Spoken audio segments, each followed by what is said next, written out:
Okay, I think we've reached the hour of start time. So in order to be conscientious of everybody's time, we'll go ahead and get started as people continue to sign in. First of all, I'd just like to welcome all of our guests and say happy NP week. Our first session in celebration of NPs this week promises to be a great kickoff. I'm Dr. Catherine Arterberry, and I am honored to introduce our guest speaker this evening, Dr. Tiffany Love. She is the founder of the Love Leadership Academy, the Love Leadership Foundation. She's an award-winning keynote speaker and C-suite executive with more than 30 years of healthcare experience. Dr. Love is a fellow and former regent of the American Academy of Healthcare Executives, an adult and gerontological nurse practitioner, as well as a certified public leader through the Harvard Kennedy School. She also serves as a coordinator, nurse planner, and guest faculty member for Harvard Medical School CME course entitled Career Advancement and Leadership Skills for Women in Healthcare. And also she serves as an advisory council member for the Harvard Business Review. I don't think I've said Harvard that many times in a long time. Additionally, Dr. Love is an advisory board member for Sigma Theta Tau International Honor Society's Center for Excellence in Nursing Education and an advisor for their Nurse Leadership Academy for Practice. Dr. Love is currently an Associate Vice President and Chief Nursing Officer at the University of Vermont Health Network Porter Medical Center, after previously serving 8 years in various roles in the U.S. Department of Veteran Affairs. Now, I've given you the brief bio of Dr. Tiffany Love, but you can find her full bio on the website. So I would like for you to help me welcome Dr. Love. Hello, everyone, and thank you for having me. This is very special to me tonight because I think this is probably the first time I've ever actually spoken during Nurse Practitioner Week. So being a very proud nurse practitioner, thank you for all that you do. And I'm so happy that you decided to have me today. So I'm going to talk to you about something that is very one of my passions, and it is creating a safe and equitable environment for everyone to work in. Now, I share with you some of my roles because I want you to look at my bio and see yourself. I never imagined that I would do this work, but I want you to know that as a nurse and a nurse practitioner, you can do everything that I've done and even more. So tonight, I'm going to share with you some evidence-based strategies that I use to promote excellence and equity in the workplace. I'm going to talk to you about how you can do this not just as a formal leader or informal leader, but as part of a team, and talk to you about how you can help re-engage your teammates to recommit to having an equitable workplace. So I'm going to share with you my unexpected career path. When I was 15 years old, my father decided to give me a job in dietary because he didn't want me to work in a fast food restaurant. And I very quickly realized that I needed to go to college because I was working side by side with people who were old enough to be my parents as well as my grandparents. So I knew I needed to go to college if I wanted to advance my career. At the age of 18, I married my high school sweetheart, who almost immediately was deployed to Iraq for Operation Enduring Freedom, Operation Iraqi Freedom. And I found myself being a young wife trying to figure out how to continue to go to college and pursue my dreams, despite the fact that here I was, this military wife who suddenly didn't know what was going to happen next. And so at 18 years old, when I was trying to figure out what to do with my career, I started working as a nurse assistant. Now, my original plan was to go to medical school. However, being a military wife, I just couldn't figure it out. It didn't seem possible for me, at least at that stage of my life. It was much of a challenge. And it was during the time where I was working as a nurse assistant, I had an experience with a patient who I was told could not speak. She had had a stroke and she did not talk to anyone. And one Sunday, I decided to sit with her on my lunch break and just read to her the Sunday paper and talk to her about all of the things that I was seeing. And to my surprise, she spoke back. And that was the moment that I knew I wanted to be a nurse. I wanted to be the one spending the time with the patients and really making a difference in their lives. And so I worked full-time night shift. I went to school full-time during the day because I didn't see an alternative. I needed to be able to support myself, but I really wanted to be a nurse. And at that point in my life, that's all I ever wanted to be. I didn't think about being anything other than a nurse. That was my ultimate goal. After a couple of years working as a nurse, I started to do some travel nursing like many nurses are doing now. And then as the rates started to normalize, like they're starting to now, I started to think about what I would do next. I overheard someone talking about a scholarship and I thought, I'm applying for that scholarship. I received the John Hartford Scholarship and went back to school for my master's degree. And during that time while I was in school, my advisor was asking if I was interested in pursuing a PhD. And I always like to say, you cannot talk to a woman about having another baby when she's in labor. I wanted to finish my master's degree. I wanted to get out of there. I might have said that I would never go to school again. And then about a year later, I ran into someone who was doing a master's degree at the same time as me. She was pursuing her PhD and she said, oh, come on, it's easy, you can do it. And so I went to the head of the research department. Well, I went back to the advisor and told her, well, I want to go back to school, but I don't have money to go back to school. And so she advised me to see the head of the research department. And I remember her saying, oh, honey, no one pays for their PhD. And so once again, I found myself applying for a fellowship. I got the fellowship and I thought, well, I guess I'm going back to school. So just as I had before, I worked during the nights and on the weekends to put myself through school as I worked as a nurse practitioner in the cath lab. And as I began to look for the job that I would do next, I knew I wanted to be able to do research, but I still wanted to practice as a nurse practitioner. And I knew I had seen jobs like that within the Department of Veterans Affairs.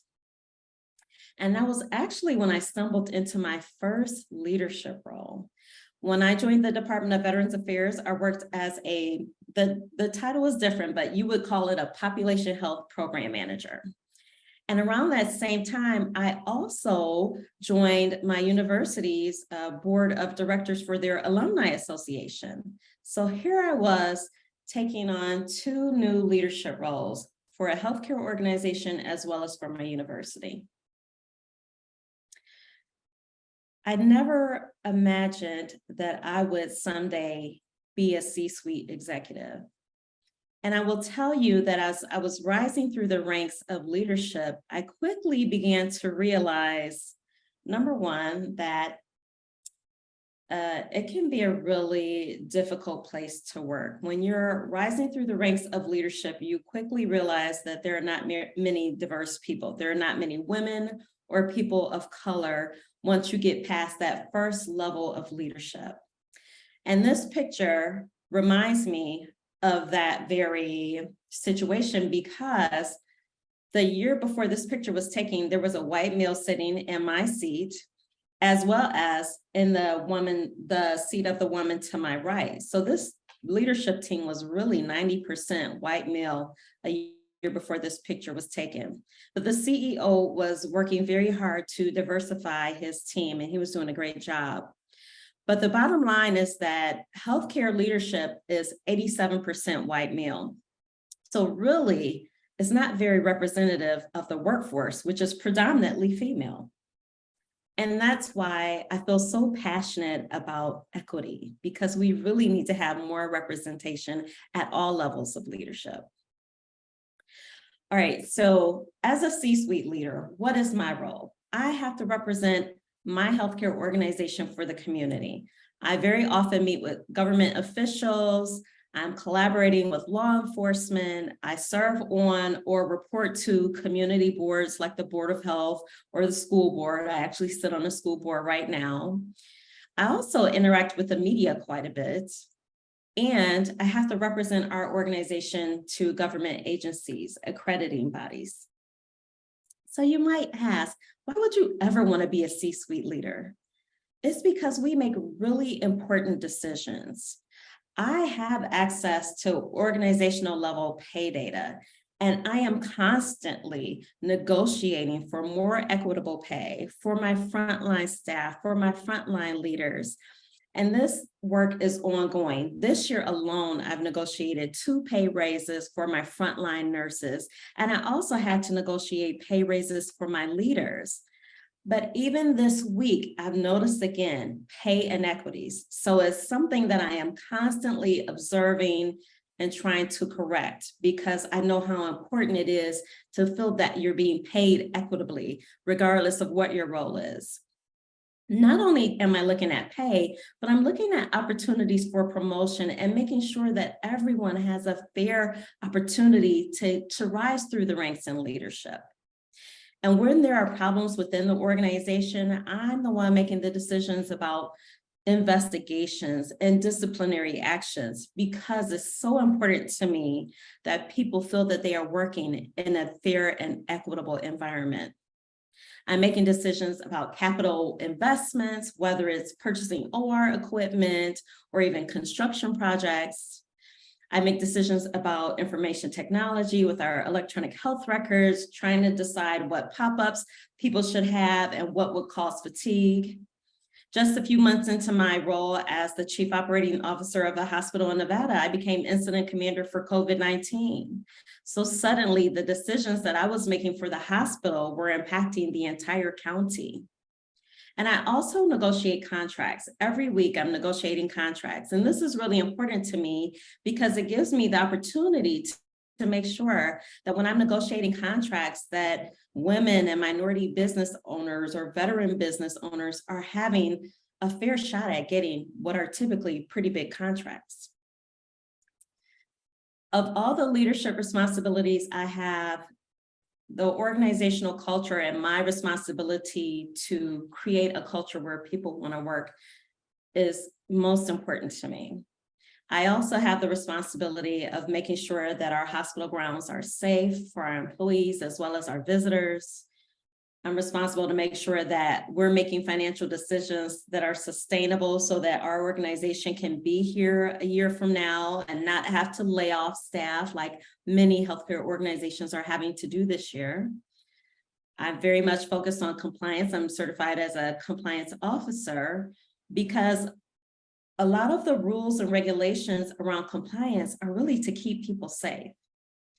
I am also the person who's legally responsible signing documents for our organization. I just signed a grant for $346,000, which I'm so excited to invest in a simulation lab or a simulation center.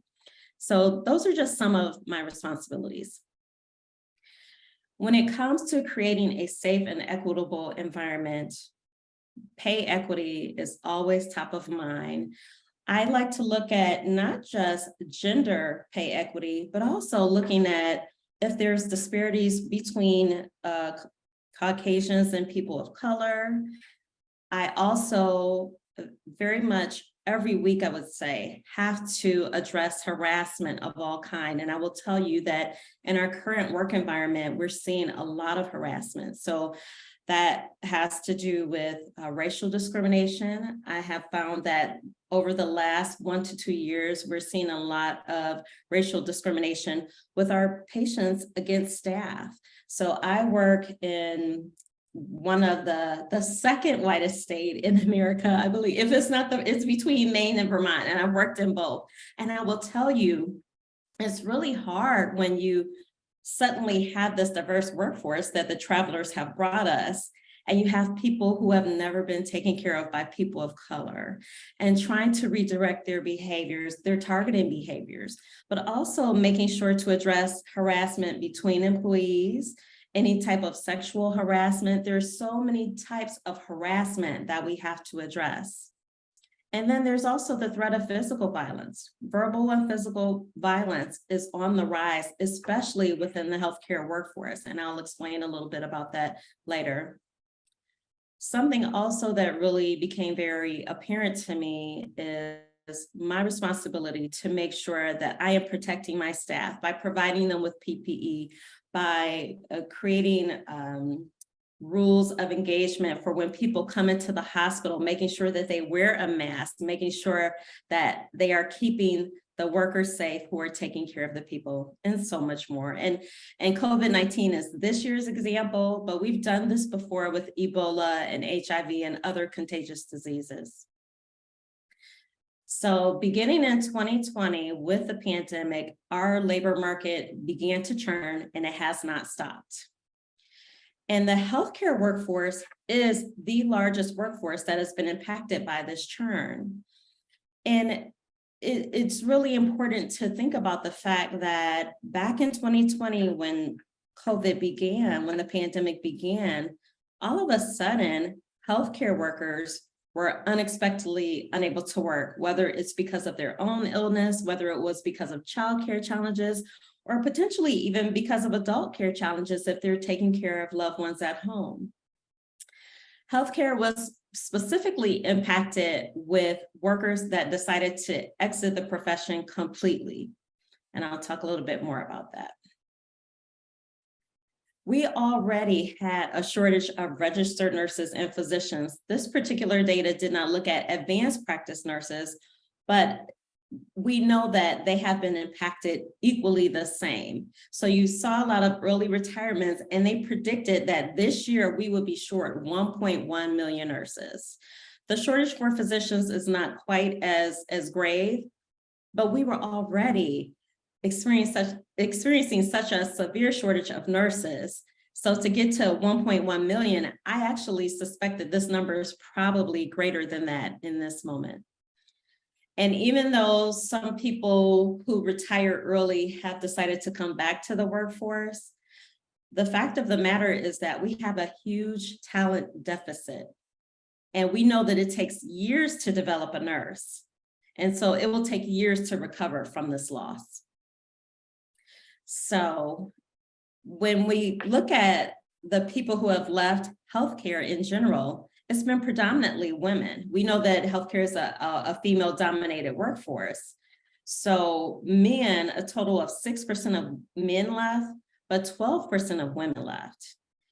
And it is also thought that with the impact of the pandemic, there are women that left leadership roles that it will take many years to get women back into those leadership roles. So why did they leave? Unsafe workloads, moral injury, feeling like they couldn't meet the new demands of their jobs, pay inequities, demanding schedules, lack of promotion, harassment of all kinds, like I stated before, lack of childcare and adult care, lack of paid family leave. And all of this has really led to burnout. And while I feel like there was that burnout, and then I was able to help my leaders and my frontline nurses recover, as we're going into this winter, I'm feeling that burnout again. I can see it on their faces that increased workload burden has come back again. And so we're facing another winter of something that we really couldn't predict. Some people are calling it a syndemic or a triple-demic, because now, in addition to COVID, we also have a rise in RSV and the flu. So it is really overwhelming the hospitals. Now, earlier this year, I had the great pleasure of meeting with my state legislators to talk about what we need to improve the nursing shortage. And I will tell you my answers. Number one, you can't just give someone a scholarship to go to school. You have to also give them a stipend so they can support themselves and their family. You can't expect for people to live without any financial support as they go through several years of nursing school. And also, we realize we have a faculty shortage. And I would say, how can we expect to pay faculty less than we pay a frontline nurse and for them to continue to serve into these roles? We need to pay the faculty at our universities at least as much as the people that they are producing for us. And then preceptor pay. Absolutely. When a nurse is helping to develop another nurse, we should be paying them for that work because it's really important work. So just know that I'm doing it for the state of Vermont, but at every opportunity, I am advocating for you to make sure that you as faculty are also getting an equitable wage. And I know it's not just about money. The Gallup poll says that there are 5 elements to employee well-being. Number 1, feeling like you're physically able to do what you would like to do in your life. Feeling fulfillment from your career. Being happy that you're doing what you're doing when you come to work every day. Having a social life, having friends. Financially feeling like you can meet the demands of your life, that you are making a livable wage, and feeling a sense of connection to your community that you live in, and being happy with the environment you're living in. Many years ago, I decided that I would dedicate my career to creating a safe and equitable work environment. Regardless of the organization I do this work with, whether it's Harvard, whether it's the American College of Healthcare Executives, organizations come and go, but this is something that I will continue to commit myself to throughout my life's career. And I realized that in order to do this work, I can't just work at the organizational level. I have to work at the policy level, at the government level as well. So when it comes to bias, racism, or microaggressions, we use a lot of these words every day. And I just want to point out that discrimination is the thread that runs through them all. And so I love the fact that there was a woman who petitioned to Merriam-Webster to change the definition of racism. That's the kind of courage that we've seen during the pandemic, after the murder of George Floyd, because we finally realized that whether it's intentional or not, it still hurts, and we need to address it. Joint Commission realized years ago that bullying and incivility in the workplace was dangerous. It's dangerous for the employees who are there. It is dangerous for the people who are coming to that institution for care. So the example that I always like to give is, consider that you are going to an emergency room, and in this emergency room, there is someone who's being harassed. All of a sudden, you have a life-threatening situation, and these employees are forced to work together. If a person is feeling threatened, how could they possibly do their best taking care of you if they are working in fear? So I'm so glad that the Joint Commission recognized this was a problem. And if you look at this list of the 5 categories of workplace violence, I have experienced every single one of these.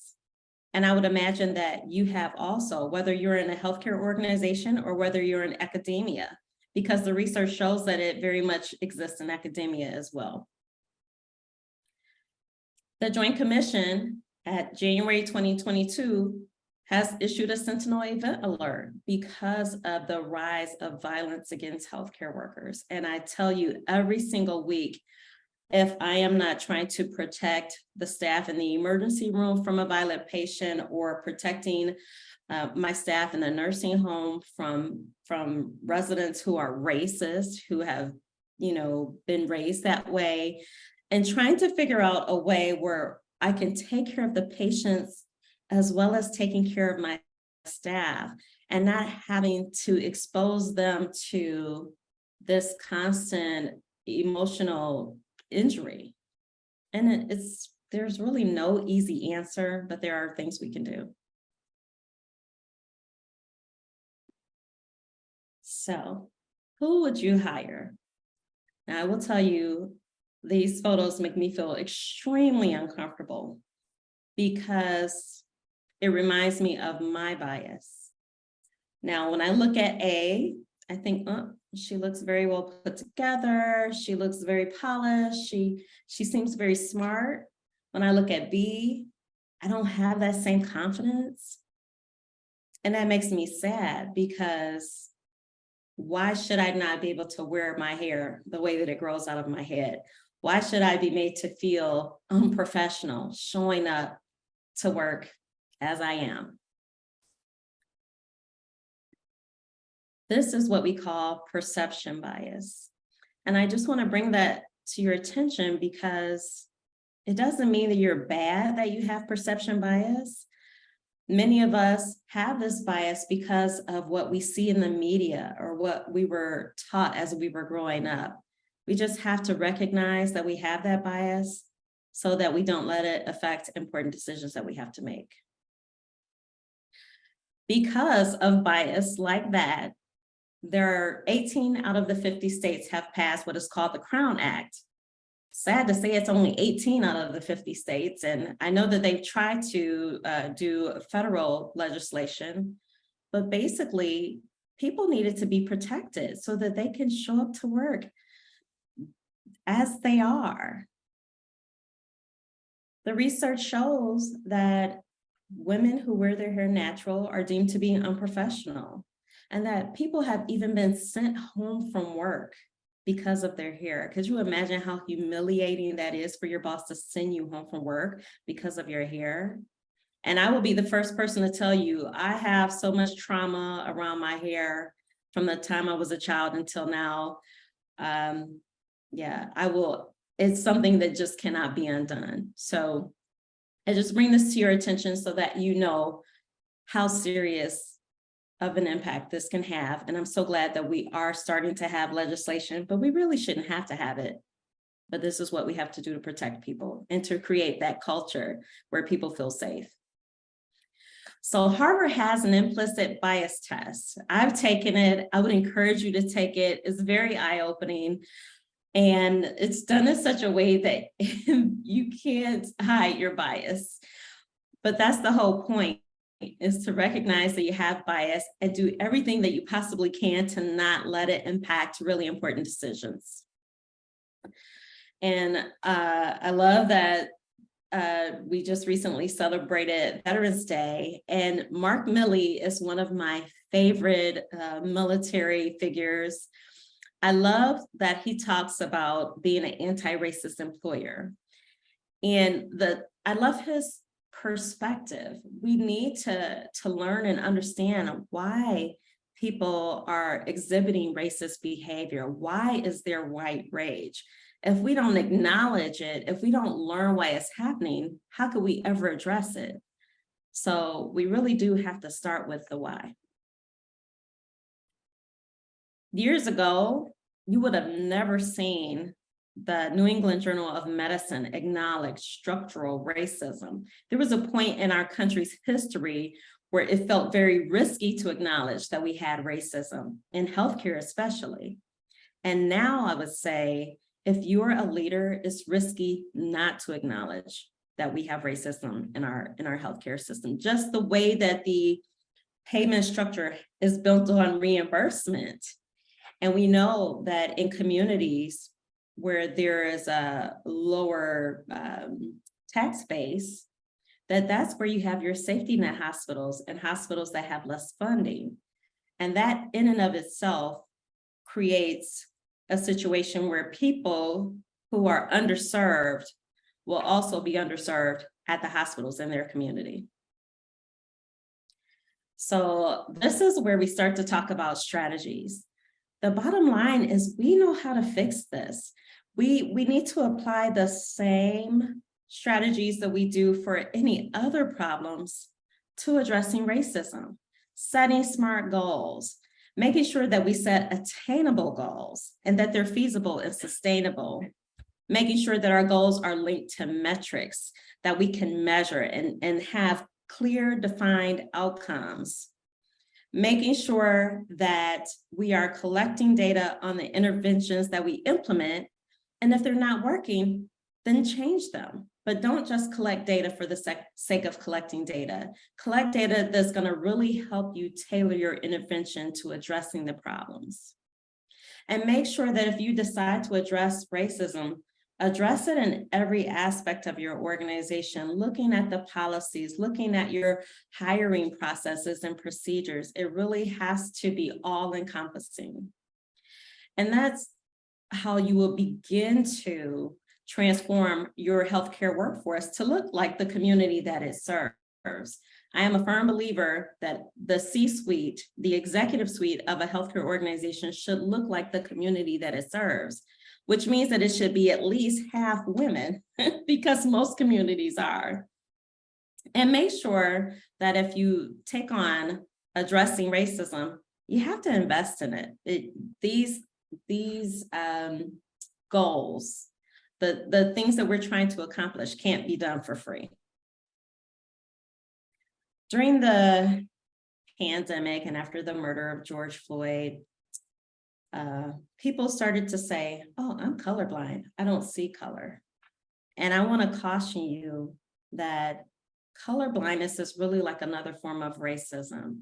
When you say that you're colorblind, you're saying that you don't see the institutional and structural structures that oppress people like me. And Deloitte learned a very valuable lesson that when they tried to employ colorblind strategies, it actually was hurtful to underrepresented employees, as well as it actually increased the bias. So please know that colorblind is not the approach you should take when you're trying to address inequities in any organization. When it comes to addressing pay gaps, like I stated earlier, it's really important to look at the pay difference between women and men. In nursing in particular, we call it the glass escalator effect, that when you have men that come into nursing, they actually get promoted, they get paid more money, and they get promoted more quickly than women. So that's called the glass escalator effect. So it's really important that we look for that, and that we make sure that however we're deciding on pay, that it's done fairly and equitably, so that you don't have those inequities that creep up. Making sure that you have representation at every level of leadership. The research shows that diverse leaders will make it to that frontline leader level. Many of them will end their career at that same frontline level. So we have to make sure that we are giving diverse leaders the career development they need so that they can continue to progress.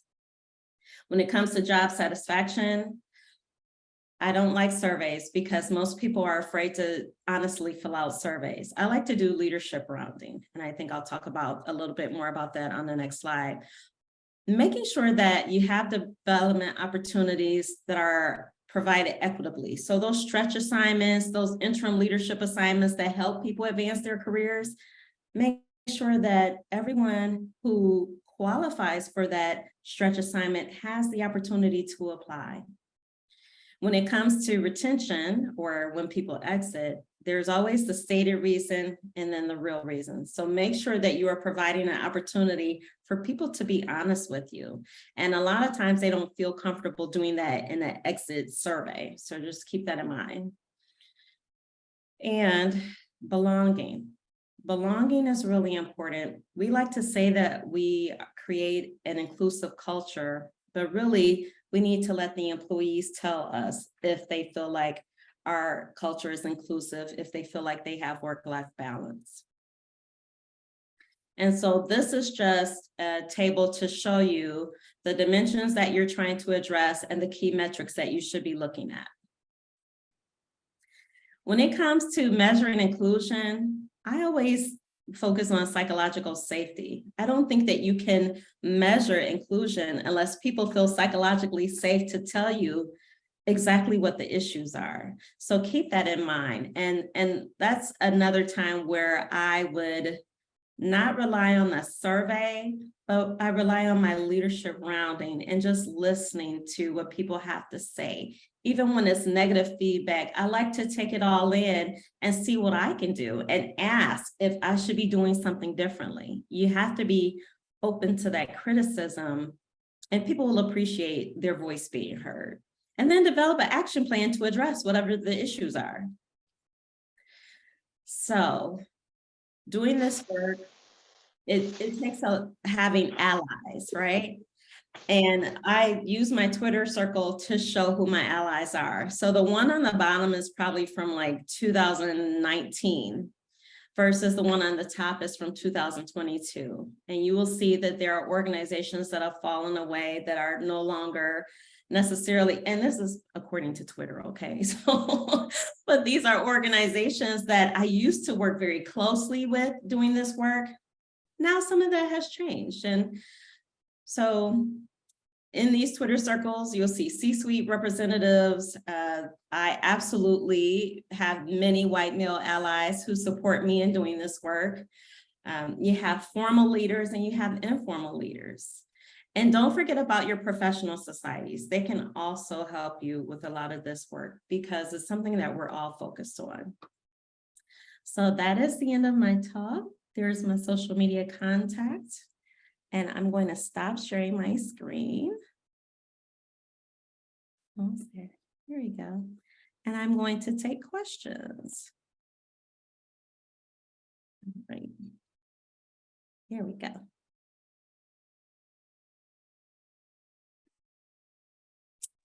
All right. So Hi, I have a question. yes, go right ahead. This is Dr. Vicki Burns. I'm sorry, I'm on my phone and my camera won't cooperate with me, but anyway, at least you can hear me apparently.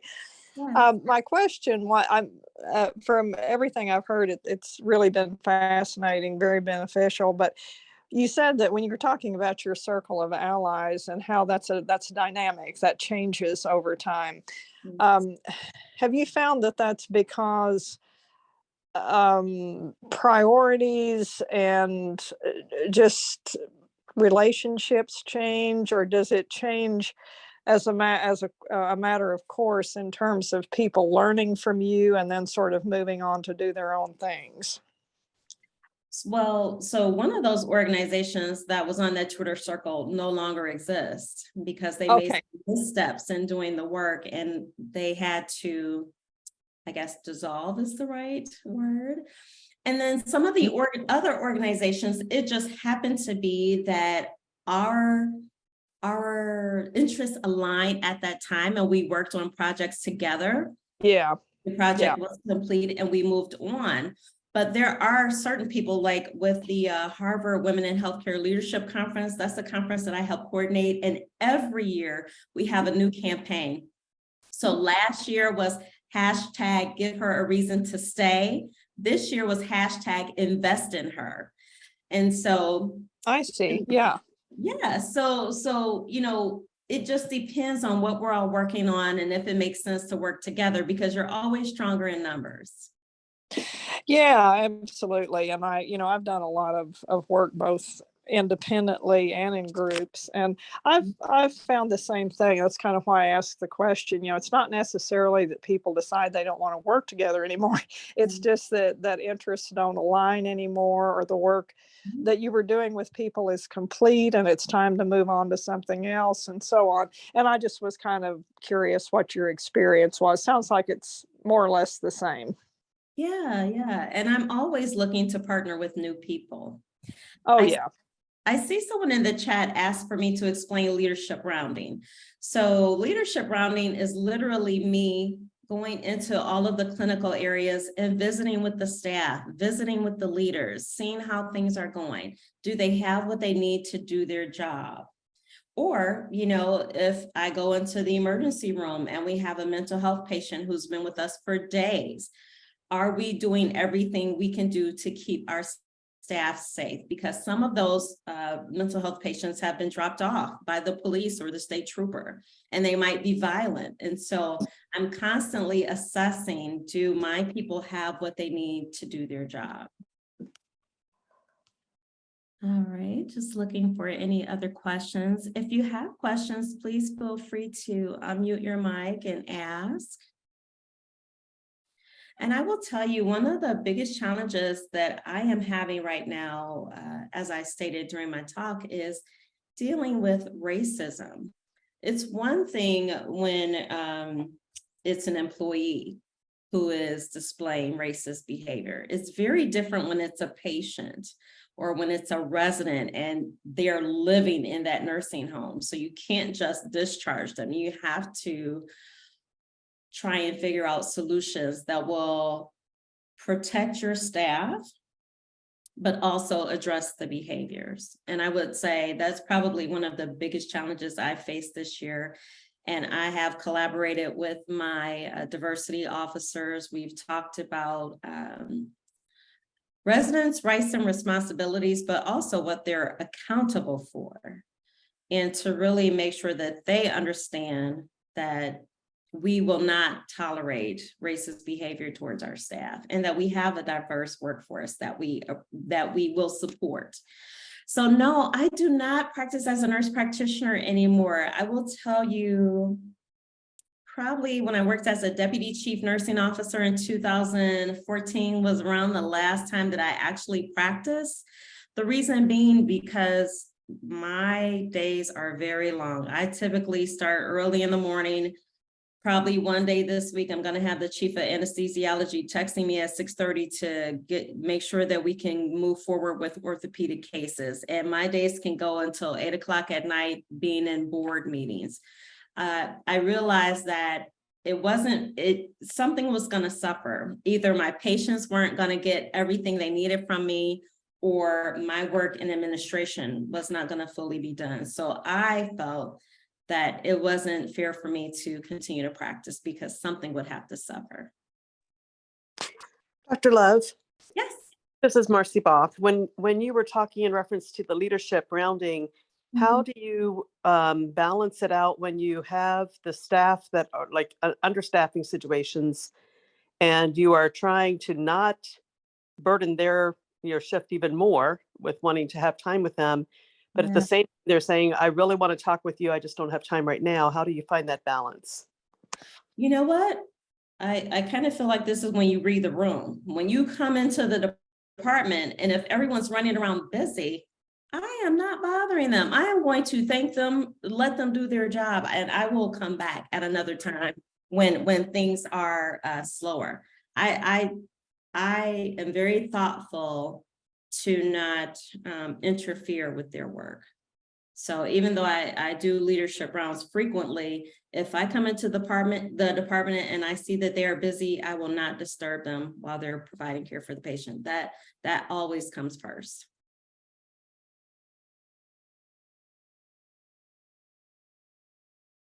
All right, any other questions? Can you provide examples of how patients are held accountable for harassing staff? Or harassing behavior. So it's interesting because if they're on the memory care unit, it's kind of hard to hold them accountable. You more so try and redirect their behavior. But when they are alert and oriented, it's a bit easier to set the expectation that they will treat our staff with respect and that we have a no tolerance policy for anything other than that. Because sometimes you will find that people will say, well, they don't want a Black nurse or they don't want a Latina nurse. But this is our staff. You don't get to pick and choose. And we absolutely expect for you to treat our staff with respect. And people can be discharged as patients. If they're alert and oriented, you can give them a letter stating exactly what the situation is and giving them time to find another provider. Now, in rural healthcare, when you're one of the only hospitals for, an hour in each direction, it's certainly a bit harder. It's more difficult, but it still can happen.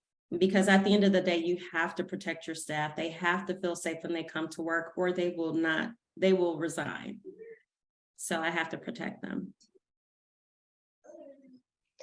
Dr. Love, how do you keep from getting weary in your work? I'm these stories about patients being disrespectful to staff. I mean, I'm an old nurse and I remember, these stories from way back. So how did you stay energized and present in this work?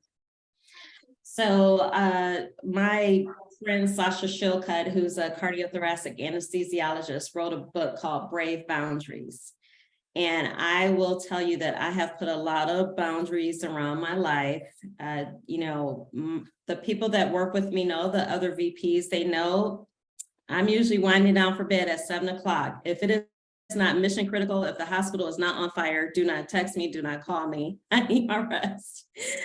And you know, my CEO understands that there have been times, just for instance, I think it was about 2 weeks ago, we had a surveyor come and she stayed at the nursing home until 6:30 at night. And I was with her all day long while she surveyed the nursing home and the hospital. And by the end of that day, I was exhausted. So as I was getting into my car to leave the hospital for the day, I texted my boss to let him know that I would be taking the next day off. I realized that I have to save myself. I have to make sure that I eat well, that I exercise, and that I manage my stress. Because if I don't, then I will see physical manifestations of that. And so when I need a day, I ask for a day and I take a day. And I just set boundaries around, you know, what I feel gives me work-life balance. And that's going to be different for everybody. And I also have spiritual things that I do, listening to music or listening to certain sermons or things that just fill me up. And I love audiobooks. I love to listen to audiobooks on leadership and just things that I feel help me learn and grow. All right, any other questions? Oh, I see someone's hand. Oladuni? Yes, thank you, Dr. Love. That's a nice presentation. I really, really enjoyed it. My is not actually a question. It's just like maybe an encouragement. That's how I can. That's the right word I know that I can use now. So sometimes when I go in to see my patient, when they see me, and they heard me speaking, they say, oh, sometimes some of them will say, well, we want a provider that speak English. So sometimes some of them will just tune off and say, well, we need, so sometimes that can be so overwhelming sometimes. So like for people like me, you know, so what are the things what are the therapies that I can be using, you know, just to brush up and say, well, you know what? We got to do what we got to do.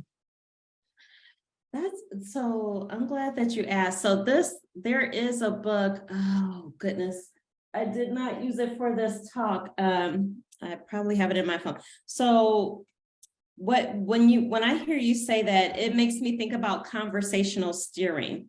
So there are a couple of different ways that you can handle that when someone says something that's basically discriminatory or racist, when they say, well, they want a doctor that speaks English. You clearly are speaking English. There is a book that is called The Secret Handshake, Mastering the Politics of the Business Inner Circle. So even though this is telling you how to navigate conversations in business, it teaches the skill of conversational steering, where you steer conversations away from danger points, or you would kind of take what they say and pretend like, not pretend, I shouldn't say pretend, but sometimes something can have two different meanings, and you act as if you thought they meant the other meaning. It's a way to do it, but it's called conversational steering, and it can really help you learn how to redirect those conversations when people are really just being discriminatory. Thank you. You're welcome. Anyone else?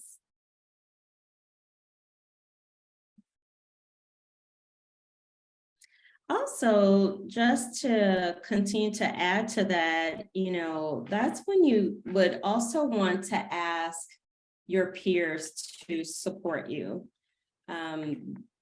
Just because when you're experiencing that, it's hard to deal with it alone, and you need other voices to amplify your voice and to show that they support you, and to show that you are very well qualified to do the job that you came into that room to do.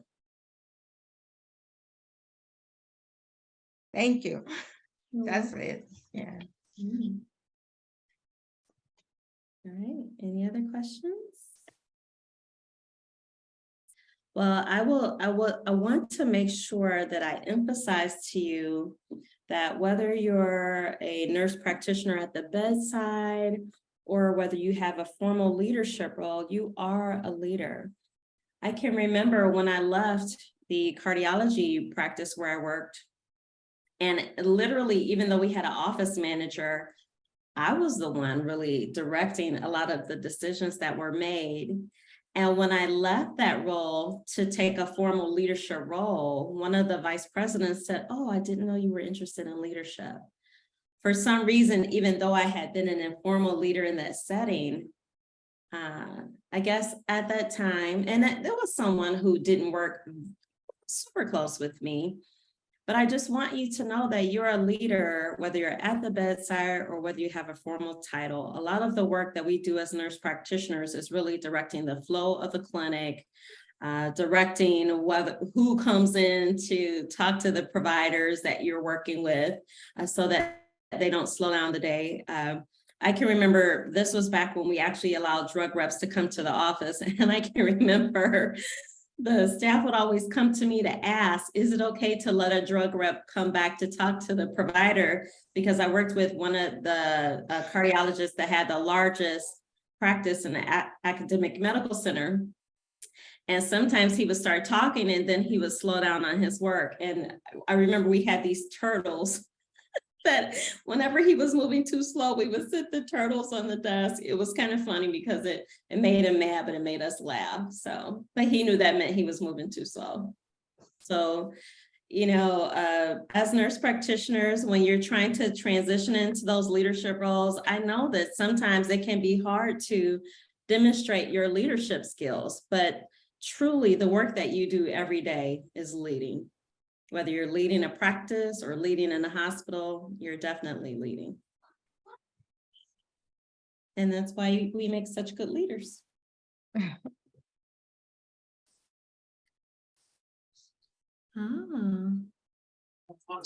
There will be a recording, and I believe it's going to end up being on YouTube. So there will be a recording, Zoo, and you will, I think that's your name, or at least those are your initials in the chat.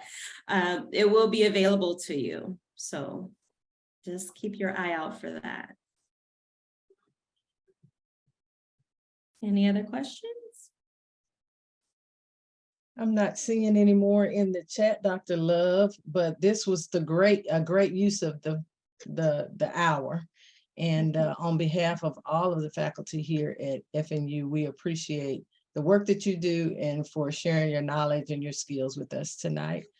I think that Quincy put in the chat box that we will have some more interesting sessions throughout the week in celebration of NPs, and we hope to see you all back. Thank you so much, Dr. Love. Well, thank you, and know that I support you and that I advocate you in the work you do to help us develop more nurses and nurse practitioners. We need you so much, and we really appreciate all that you do.